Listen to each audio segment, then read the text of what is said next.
На 5 км от Бургас човек има усещането, че се е сбъднало глобалното наводнение, предсказано от пророка Нострадамус. Милиони кубици вода са превърнали село Димчево в полуостров. Земеделските терени са потопени още от големите количества валежи през октомври месец. Съоръженията на държавната фирма Напоителни системи са повредени, а аварийната помпа е недостатъчна да се справи с бедствието. Кметът и областният управител знаели за проблема. Мога да кажа, че ние сме предприели едно допълнително изграждане на фундамент и на основа за поставяне на втора помпа. Понеже начина, по който тази работи на пълния си капацитет, не може да смогне да отводни тези площи, които са много като заляти площи.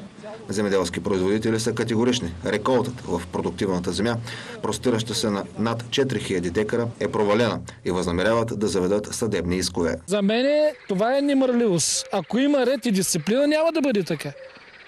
Значи, ако има ред и дисциплина, няма да бъде така. Преди години също е имало заливане, но толкова време да стои водата и толкова поразии да направи. Тук повече от всякога е нужно армията да стовари нейна техника за справяне с водното бедствие. Някой обаче трябва да поиска това. Може би е хубаво наистина да помислим за някакво по-бързо съдействие с помощта на военните, чрез помощта на областния управител. Но до момента не го ангажирахме, понеже не знаехме чисто технически дали няма да успеем с тази помпа да се справим, която в момента работи.